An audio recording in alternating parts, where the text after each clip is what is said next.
Good morning, good afternoon, good evening, however you found me. I just want to thank you for joining me today. Today we're going to make a recipe called oatmeal and potato bread. And we're going to make one loaf with this recipe. The first thing, I have my little 4-month-old granddaughter right here entertaining me, huh? Yeah. We're going to start with 2 potatoes, and what you're going to do is you're going to cook and mash these, and then you're going to cool them. So that's our first step. And I prefer the gold potatoes. I keep the skins on. So I'm going to cut these up and I'm going to boil them so that we can get mashed potatoes, and then I'll be back with the rest of the recipe.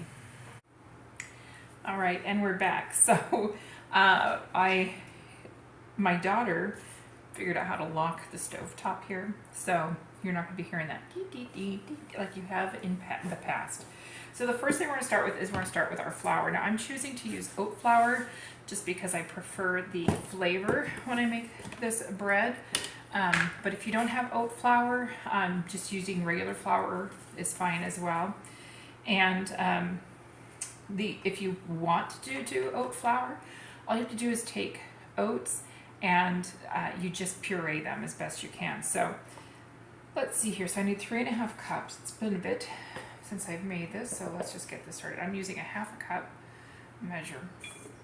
Put in here, so it's going to take a minute. 1, 1/2, 2, 1/2, 3, and 1/2. So there's my oat flour, and they want me to put salt in. I have 1.5 teaspoons of salt.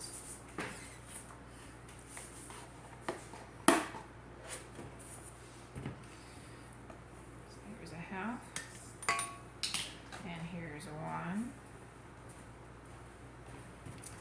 And then the next thing we're going to do is we're going to go ahead and just stir that real quick.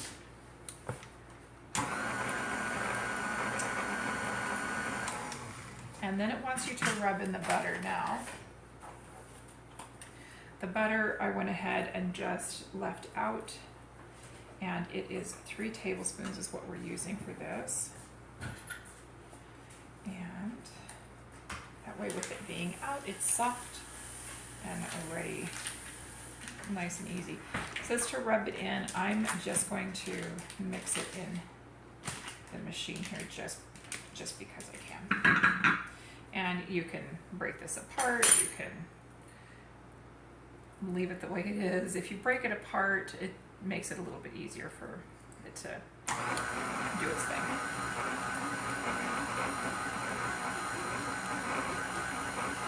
And then while that's moistening up, we're going to get the yeast, sugar. Oh, I forgot the sugar.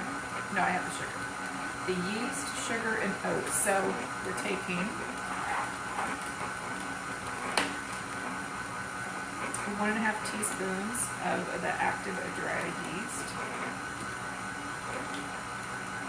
That's looking pretty good. I'm going to go ahead and stop this, make sure it's, like I said, it just says to stir it in, so I'm just going to go ahead and keep it going. 1.5 of those. And then this is 1.5 tablespoons of dark brown sugar. And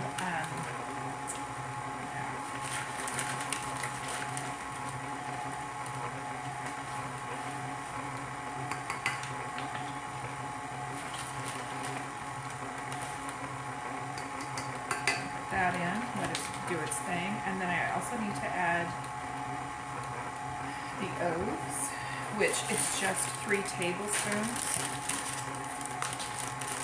I'm just putting this all mixed up. I don't have any wet ingredients in there just yet, so here we go. Oops, is that the right one?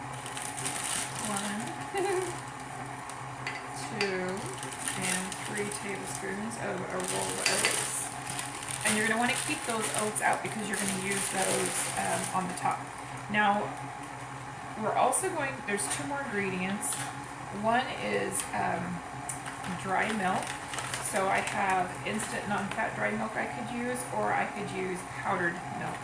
Either one, they're the same thing, just we're going to put 2 tablespoons of dry milk. So I'm using my powdered milk just because it's a little bit moister than the non-fat. So there's still a milk fat in this one. That's why I'm choosing this one over the non. Just depends on what you have. And it's doing great. So I'm going to go get a cup of lukewarm water and we're going to add it to it. I'll be right back. All right, I forgot. Before we put our water in, we're going to take our mashed potatoes and we're going to put those in.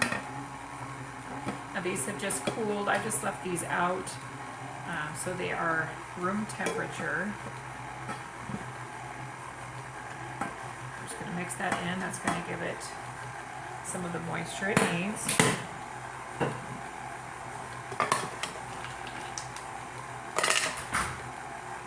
Keep on letting it stir.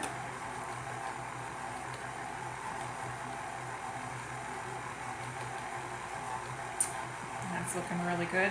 So now I'm going to just gradually add the water to mix the dough. And the reason for the lukewarm is if you put in a cold water, you've already got the butter in there, it will kind of harden that, it can harden that butter up again, and you're just wanting everything to fold together beautifully.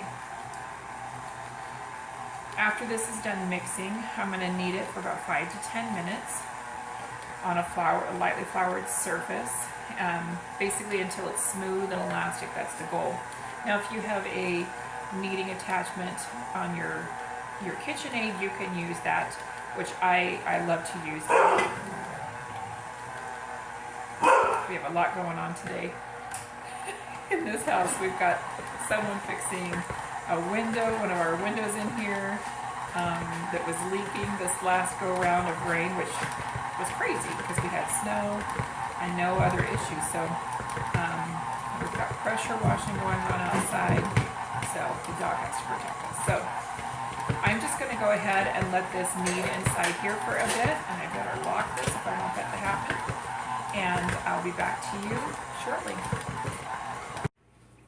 Okay, so we're just gonna, now that we're done with the flour, what we're gonna do is we're gonna put it in a bowl, let it rise for an hour.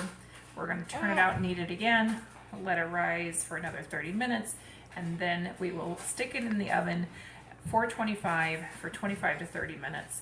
And this makes one loaf, so just one of those loaves. So I'll be back when everything is nice and cooked up, and we will give it a try later today. Blessings. Here is the loaf as it has been cooked, and before I cook it, I do put a little bit of water over the top, and then I sprinkle some oats and I bake it. This is a very dense bread. It's absolutely amazing and full of so much flavor, especially using the oat flour. You could substitute an almond flour and you'd also get a really lovely, lovely taste. And then this is how I choose to enjoy it, with my 2 eggs over medium, and just amazing, amazing. I love this bread. Very satisfying. Well, I hope you come back and join me. Next week we will be quilting again, and our quilt square is called Young Man's Fancy. Blessings.